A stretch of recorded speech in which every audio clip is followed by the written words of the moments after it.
ኮሜዲያን እሸቱ ምንድነው ያደረገው? ኮሜዲያን እሸቱ ምንድነው ያጠፋው? ኮሜዲያን እሸቱ ምንድነው የሰራው?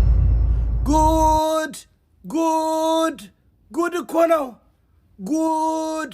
በስመ አብ ወወልድ መንፈስ ቅዱስ አሐዱ አምላክ ወዋቃ ወጉሬቻ ወቁልቁልሬቻ ምን እሺ ነው እንዴ? ገዳማት ካካ ይበላል እያሉ ብዙ ሰዎች እየፖሰቱ ነው። ምንድነው? እውነት ነው ነገሩ? ይሄ ካካ ነው የሚበላው? የዋልድባ አባቶች የሰው ሰገራ ይመገባሉ ተብሎ በቲክቶክ ላይ እየተናፈሰ ያለው ወሬ እውነት ነው ወይስ ሆን ተብሎ የስራጨ ሐሰት ፕሮፓጋንዳ? በማህበራዊ ሚዲያ ላይ የሚለቀቁ መረጃዎችን ያለማጣራት መቀበል ማህበራዊ መስተጋብራችንን ሊያናጋ ይችላል።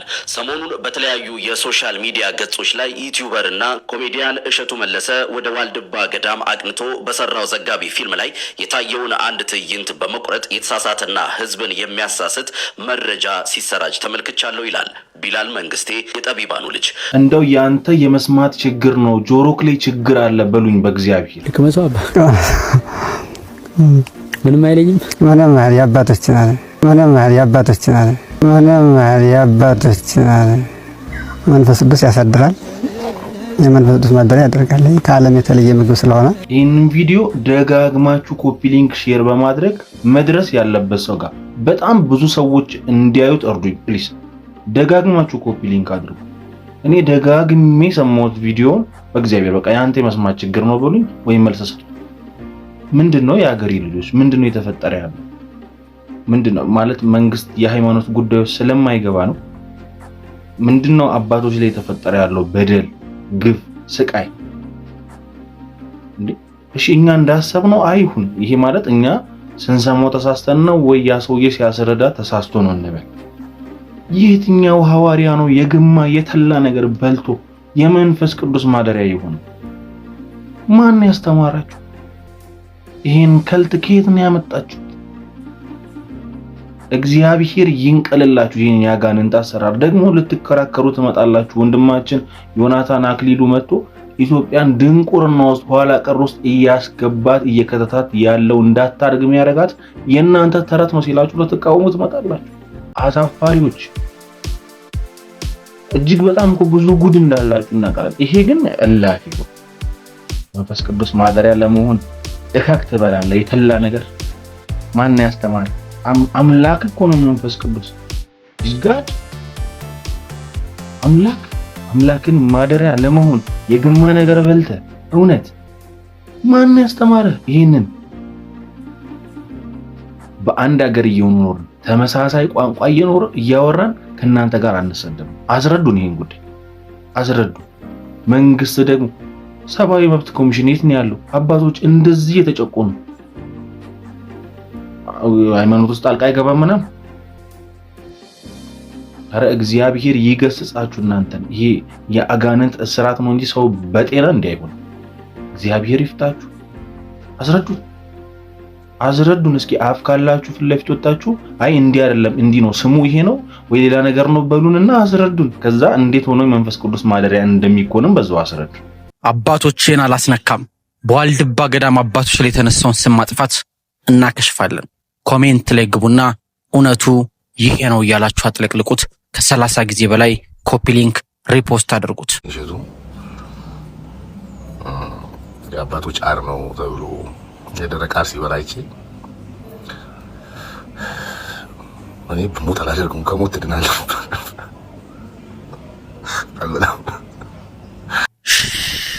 ጨለምተኞችና ውሸታሞች ዝም ብትሉ ይመረጣል። ዋልድባ ጉዳይ መነጋገሪያ ሆኗል። በእሸቱ ምክንያት መነሻው ነው። እሸቱ ላሳያችሁ።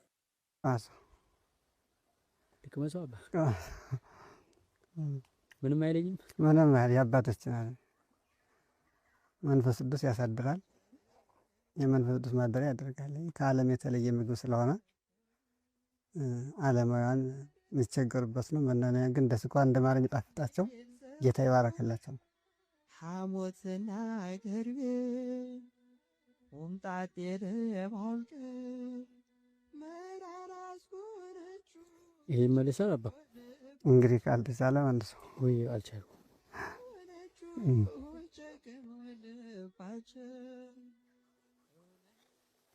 እንደሞ ቀማሳ ይቅርብኝ አባቴ ይሄኛው እንደዚህ ሆነ ይብስል አዎ ይመሳል ይሄ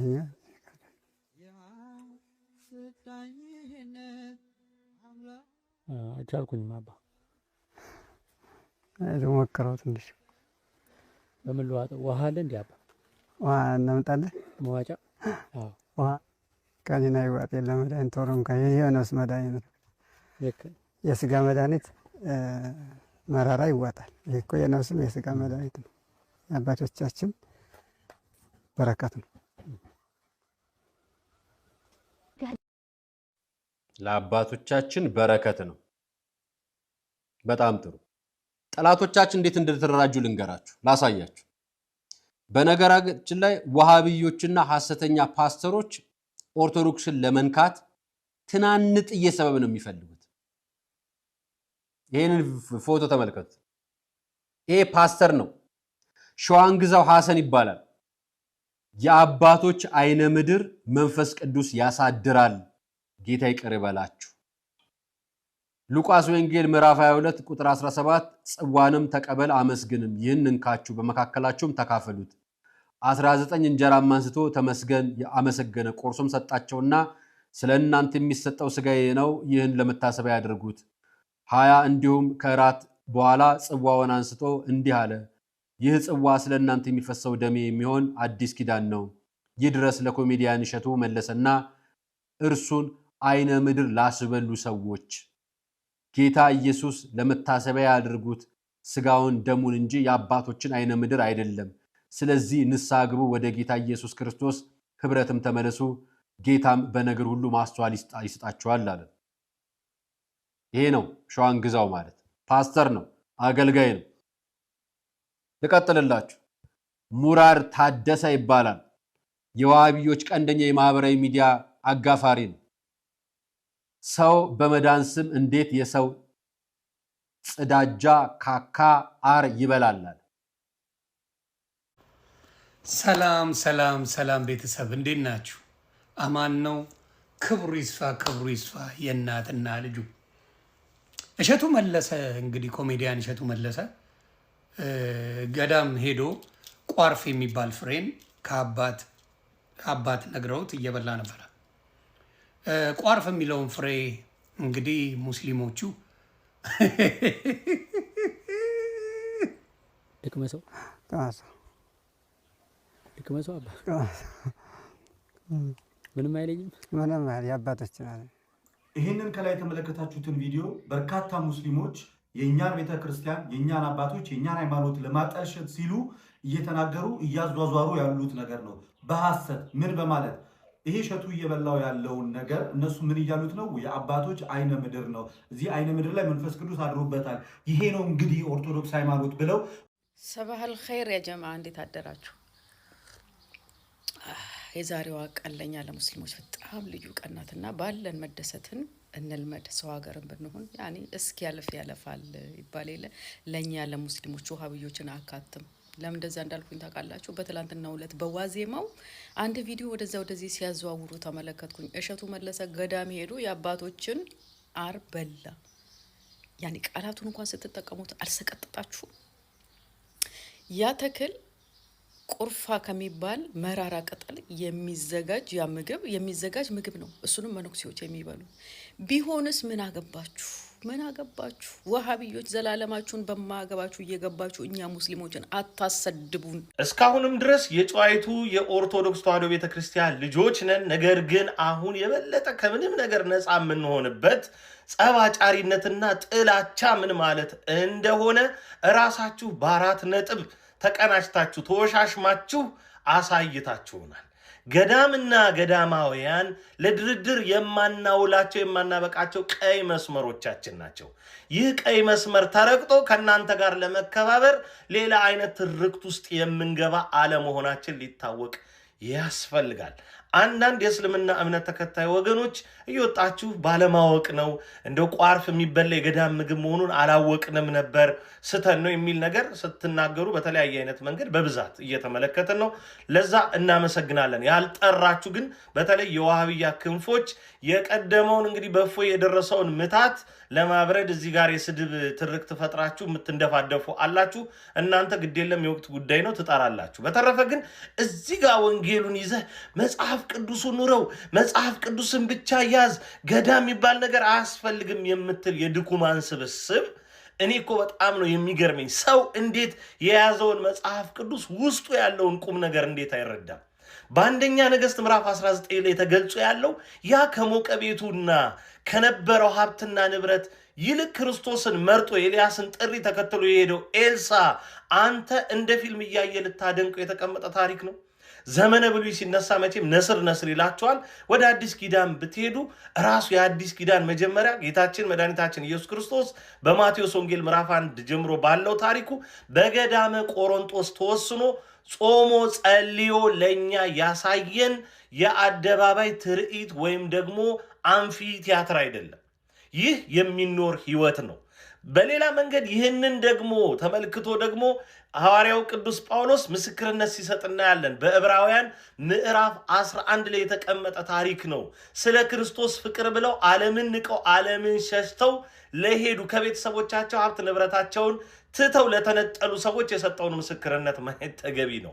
መጥምቀ መለኮት ቅዱስ ዮሐንስ ከካህኑ ዘካርያስና ከኤልሳቤጥ ሸሽቶ በበረሃ እየጮኸ የኖረው መናኝ ላንተ ምን አይነት ትርጉም ይሰጣል ነው ጥያቄው። ገዳማውያንን ማክበር እንዴት ይሳናል?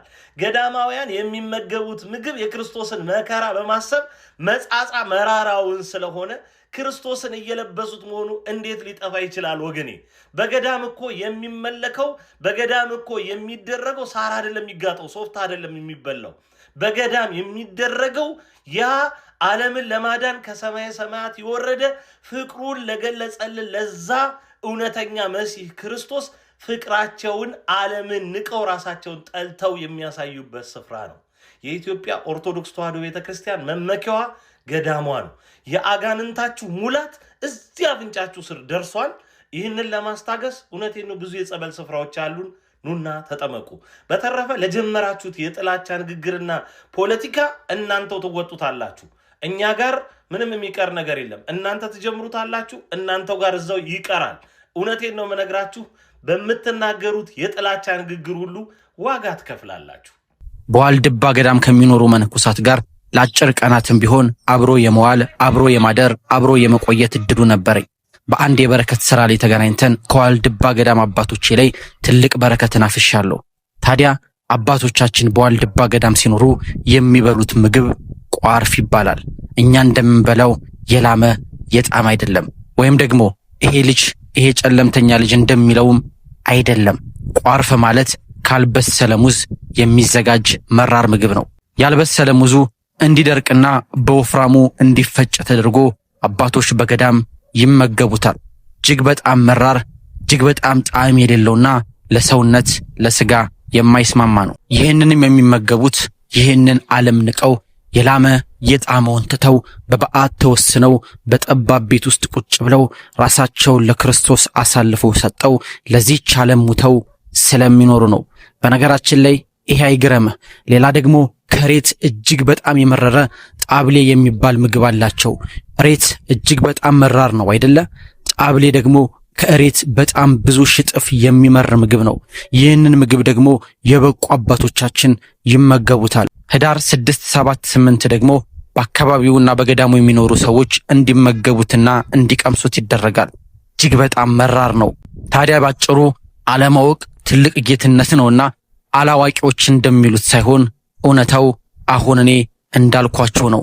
እነሱ ያሉትን ቃል በቃል ለመድገም እንኳን ይቀፈኛል። ምክንያቱም እኔ ክርስቲያን ነኝ። በምስሉ ላይ ዩቲዩበሩ አንድን ባህላዊ የምግብ አይነት ሲቀምስና ለመዋጥ ሲቸገር ይታያል።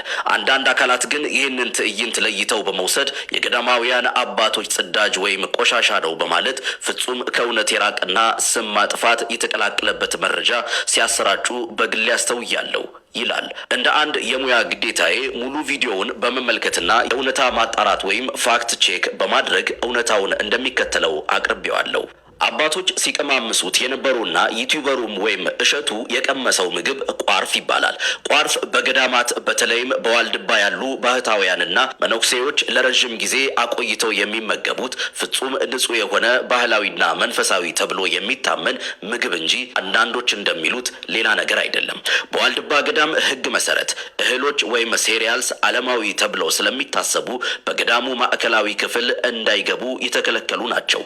ስለዚህ አባቶች የሚመገቡት ምግብ ቋርፍ የሚባል ሲሆን ከእጽዋት ስር ወይም ቢተር ሩትስ የሚዘጋጅ እጅግ አስገራሚ ምግብ ነው። ተዛማጅ ድርሳናትና የገዳማቱ አባቶች እንደሚናገሩት ይህ ምግብ ገና ክርስትና ወደ ኢትዮጵያ ሳይገባ በፊት ጀምሮ በዋልድባ በረሃ የነበሩ ሰዎች የሚመገቡት የነበረ ሲሆን ድርሳነ ኡራኤል በተባለው መጽሐፍ ላይም እንቢት የተነገረለት ተብሎ የሚታመንበት ምግብ ነው። ይህ ቋርፍ የተሰኘው ምግብ በገዳሙ አካባቢ ከሚበቅሉ ሳብላ፣ ገመሎ፣ ሰዳ ከሚባሉ የእጽዋት ስሮች የሚዘጋጅ ነው። አዘገጃጀቱም ልክ እንደ ድንች ወይም ካሮት የሚላጥና የሚቀረፍ ሲሆን ስሩ በተፈጥሮ መራራና መርዛማነት ሊኖረው ስለሚችል አባቶች በጥንቃቄ በመቆራረጥና በውሃ ውስጥ ለረጅም ጊዜ በመንከር መርዛማነቱ እንዲወጣና እንዲላመድ ያደርጉታል። ሌላም ከገብስ ከስንዴ ወይም ከባቄላ ዱቄት የሚሰራ ተመሳሳይ ስያሜ ያለው ምግብ እንዳለ ይነገራል። ታዲያ ይህ ምግብ እጅግ አድካሚ በሆነ መንገድ ተዘጋጅቶ ካለቀ በኋላ የተለያዩ ማዕድናትንና ንጥረ ነገሮችን የያዘ ስለሚሆን ገዳማውያኑ አባቶች በዚያ አስቸጋሪ በረሃና ጫካ ውስጥ ሆነው መንፈሳዊ ሕይወታቸውን ያለ ድካም እንዲቀጥሉ ትልቅ የሰውነት ጥንካሬና ኃይል ይሰጣቸዋል። ታዲያ እሸቱ ለምን ያን ሪያክሽን አሳየ ካልን ቋርፍ ከእጽዋት ስር የሚዘጋጅ በተፈጥሮ መራራነትና የተለየ ጣዕም ያለው ምግብ ነው። ለዘመናት በከተማ ምግብ ለለመደና ይህንን ምግብ መጀመሪያውኑ ላላየ ሰው ጣዕሙን መቋቋም መዋጥና መልመድ እጅግ አስቸጋሪ ይሆንበታል። እሸቱም ምግቡን ለመጀመሪያ ጊዜ ስለቀመሰውና ስላለመደው እንዲሁም ምግቡ በጣም ደረቅና መራራነት ያለው በመሆኑ ምክንያት የመታነቅና የመውጣት ስሜት ስለታየበት ተፍቶታል። ይህ ድርጊት የማንኛውም ሰው ተፈጥሯዊ ምላሽ እንጂ ከምግቡ ንጽህና ማጣት ጋር ምንም ግንኙነት የለውም። መልእክቴ እኔ ሙስሊም ነኝ፣ ነገር ግን የእምነት ያስተምህሮ የጋዜጠኝነት ሙያዬ ያስተማረኝ ለሁሉም ሰው ክብር መስጠትን፣ እውነትን መፈለግንና ውሸትን መቃወምን ነው። በየትኛውም እምነት ውስጥ ያሉ ታሪካዊ፣ ባህላዊና መንፈሳዊ እሴቶች ሊከበሩና ሊጠበቁ ይገባል። እኛ ፈራጆች አይደለንም። ማህበራዊ ሚዲያ ሰዎችን ለማቀራረብ እንጂ መረጃዎችን በመቁረጥና በማዛባት በሰዎች እምነትና ባህል ላይ እንድንሳለቅ ሊያደርገን አይገባም። ቢላል መንግስቴ እንደጻፈው በዋልድባ ገዳም እህል አይበላም።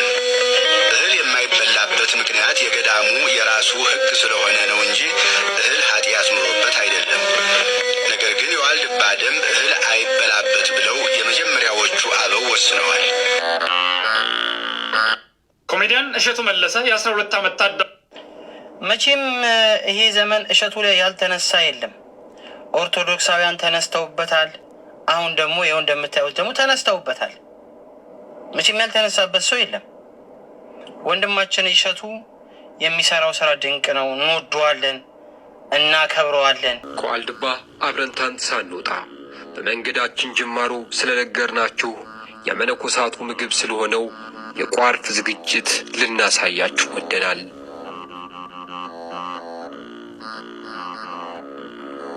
የቋርፍ ምግብ ዝግጅት ጅማሮን የሚያደርገው በገዳሙ በስፋት ከሚመረተው የሙዝ ግብዓት ነው። ሙዝ ወይንም በገዳማውያኑ አጠራር ጮርቃ ለመበላት ሲደርስ በገዳሙ አርልቶች ምግብ ወደሚዘጋጅበት አብረንታንት ይወሰዳል።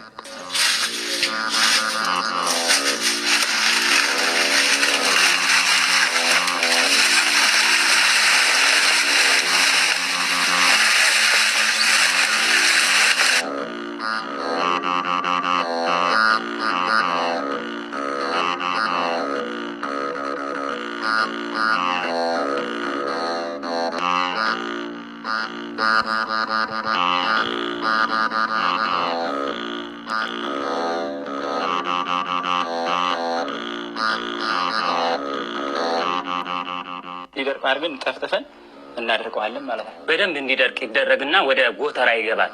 ወደ ጎተራ ይገባና ይህን የምታዩትን አይነት ቋርፍ ደረቅ ቋርፍ ይሆናል ማለት ነው። ከዛ በኋላ ለምግብነት በተፈለገ ጊዜ በፈላ ውሃ ቢያንስ ለ4 እና ለ5 ሰዓት ያክል ከበሰለ በኋላ ተሰምሮ ቋርፍ ይሆናል ማለት ነው። ይሄ የደረቅ ቋርፍ ይባላል። ደረቅ የሙዝ ቋርፍ ይባላል። ይሄኛው ደግሞ ጮርቃ ወይም ደግሞ በጮርቃነቱ ተቀቅሎ ለምግብነት የሚውል የጮርቃ ቋርፍ ይባላል ማለት ነው። ይሄ ወንድሞቻችን ላባቸው እየተንጠፈጠፈ ከ4 እና ከ5 ሰዓት በላይ ተጉዘው የሚያመጡ ስለሆነ በደንብ ተደርጎ ከተላጠ በኋላ አባቶቻችን ባህታውያን ለእያንዳንዷ ጮርቃ 5 በሚቆነኑበት ሰዓት 3 አቡነ ዘበሰማያት ይደግማሉ ማለት ነው። ያው ወደ ቤት ገባና ለማዘጋጀት ሲፈለግ ይቀቀላል። እንደገና ተቀቅሎ እንደዚህ ደግሞ እንደገና እንደዚህ ይሰማል። እንደዚህ ይሰማልና የዋልድባ ምግብ ዛሬ አይደለም የተጀመረው። ያኔ ክርስቶስ በሄሮድስ ተባሮ ሀገራትን ሲያካልል ዓለማትን ሲያካልል በግብጽ አድርጎ ኢትዮጵያ 310 ቀን በኢትዮጵያም ሲቀመጥ እንዲሁም ደግሞ ኢትዮጵያን ተዘዋውሮ ለእመቤታችን ለቅድስተ ቅዱሳን ለድንግል ማርያም አስራት አድርጎ ሲሰጣት ዋናው ከተናገረው አንዱ ቃል የቋርፍ ምግብ ነው። ወይም ደግሞ በዋልድባ የሚጠቀሙት ይችን ሀገርሽን አስራት በኩራት አድርጌ ሰጥቼሻለሁ ብሎ እመቤታችን በጠየቀች ጊዜ ስለዚህች ሀገር በጠየቀች ጊዜ አስራት በኩራት አድርጌ ሰጥቼሻለሁ ሲላት ዋናው የተናገረው ቃል ምንድን ነው? እነዚህ በዚህ አካባቢ ያሉ ወይም ደግሞ በዋልድባ አካባቢ በበረሃ ውስጥ የሚኖሩ ስለ እኔ ስምና ስለ አንቺ እናትነት ፍቅር የተነደፉ እነዛ በድሮ በኋለኛው ዘመን የሚመጡ ልጆችሽ በሙሉ የላመ የጣመ ሳይበሉ ስር ቋረፍ የሚባል መራር ስር እየበሉ ነው የሚያገለግሉኝ ነው የሚኖሩት ክብሬን የሚገልጹት ብሎ ያኔ በ2000 እንግዲህ 2018 ዓመት ነው አሁን ያኔ በ2000 ጊዜ የተናገረው የክርስቶስ ቃል። የኢትዮጵያ ኦርቶዶክስ ተዋሕዶ ቤተክርስቲያን እኮ ለኢትዮጵያውያን በሙሉ ለሙስሊም፣ ለፕሮቴስታንት፣ ለኦርቶዶክስ ለራሱ አጠቃላይ እምነት ላለውም ለሌለውም መሰረት ናት። ምክንያቱም እናንተ ኋላ መጣችሁ ስለ ኢትዮጵያ ኦርቶዶክስ ተዋሕዶ ቤተክርስቲያን የመናገር ምንም አይነት ስልጣንም የላችሁ። ምክንያቱም እርሷ 3000 ዘመናትን አሳልፋ የኖረች በጥበብ በዓለማት መድረክ ላይ በድሮ አባቶቻችን ስትዘከር የኖረች እነዚህ አውሮፓውያን ዛሬ የኛ ትውልድ ልጆች የሚናፍቃት አውሮፓን እነዛ አውሮፓውያን ደግሞ የኢትዮጵያን ነገስታትን እነዛ ጥበበኞቹን እነ ቅዱስ ላሊበላን እነ ቅዱስ ይምርሃነ ክርስቶስን እነ ቅዱስ ገብረ ማርያም እነ ቅዱስ ናኩተላብን እና አፄ ካሊብን ሲመለከቱ መጥተው ማየት የፈለጉ ያኔ በዲፕሎማሲ በአሁን ዲፕሎማሲ አይደለም በድሮ ጊዜ መጥተው ሲመለከቱ የነበሩ እስከ ሀገረ ናግራና የተለያዩ ሀገራቶች ጋር ድረስ ሂደው ግብፅን ብዙዎችን የሚያስተዳድሩ የነበሩ አባቶቻችን ጥበበኞቹ እነዛ አባቶቻችንን ለመመልከት ስንት ይናፍቁ እንደነበር ታውቃላችሁ። ለነገሩ ታሪክ ስለማናውቅ ዛሬ ላይ ሶሻል ሚዲያውን ይችን ትንሽ እንደዚህ እያደረግን ስለሆነ አይፈረድብንም። እኛ ስለ ኳስ ብናወራ ያምርብናል አይደል? ስለ ኳስ ብናወራ፣ ስለ ፊልም ብናወራ፣ ስለ አውሮፓ ስልጣኔ ብናወራ፣ ስለ አውሮፓ ሂፓፕ ምናምን ብናወራ ያምርብናል አይደል? ስለ ራሳችን ማንነት ግን ማውራት ይከብድናል። ለምን ብለን ማንጠይቅ ትውልዶች እኮ ነን እኛና በእኛ ጊዜ በእኛ ትውልድ እኛ ሀገራችን ላይ የሚደረጉ እውነታዎችን ግን መናገር ይከብድናል። አንድ መልካም ሰው ግን የሆነ ስራ ሲሰራ 99.9% መልካሙን ስራ ትተን አንዷን ትንሿን ስህተት ወይም ደግሞ እንቅፋት የሆነች ነገር ስናገኝ 99.9ን መሬት ውስጥ ቀብረን ስለ 0.ምናምን% እናወራለን። ለነገሩ እኔ ከሰሞኑ አርሰናል የሚባል የኳስ ቡድን ዋንጫ ከበላ በኋላ የኢትዮጵያ ወጣት ምን እንደሆነ የተገነዘብኩት ከዛ በኋላ ነው። ምክንያቱም አንድ ነጭና ነጭ ገጥሞ ዋንጫ ስለበላ ወይም ደግሞ ብር ስላገኘ ወይም ደግሞ ሽልማት ስላገኘ እናንተ ምንድን ነው ያገኛችሁት? እስኪ ንገሩኝ። ያ ሁሉ እንባችሁ ይሄ እምባዬ ደም ነው፣ ለአርሰናል የተከፈለ ደም ነው ያላችሁ እንደዛ ደም ያለቀሳችሁ ሰዎች እውነታችሁን ነው?